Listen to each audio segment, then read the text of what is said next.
So this leads the British political establishment to do something that they would later very much regret and pass a bill called the British Nationality Act in 1948. So before I get started on what was happening with borders and migration in the post-war era, I just want to set the scene a little bit with what was happening in the UK generally immediately after World War II. Now, again, there are three phenomena that I want to point to as really affecting the whole development of the migration system. The first is the loss of imperial power.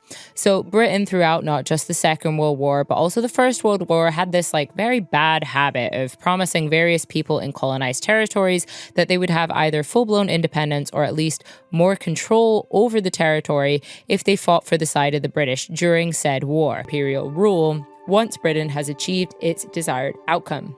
By the end of World War II, this approach to foreign policy is no longer such a tenable option for the British state. Essentially, the resource and manpower cost of fighting in two global wars had left the UK significantly drained and less able to fend off independence movements.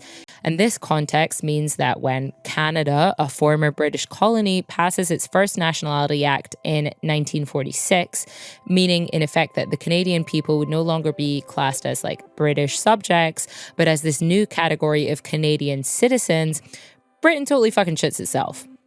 So this leads the British political establishment to do something that they would later very much regret and pass a bill called the British Nationality Act in 1948. So this act created the legal category of citizen of the United Kingdom and colonies, which essentially granted all colonial subjects equal rights to live and work in the UK as those who were born on the British mainland. But unfortunately, at least from the perspective of the British political elite, it's PR that's heard by the wrong people. The problem for British politicians arises when they also start to see significant inward migration from the predominantly black and brown countries of what was then called the new Commonwealth, i.e. states like Jamaica, India, Pakistan, Ceylon, and the wider Caribbean.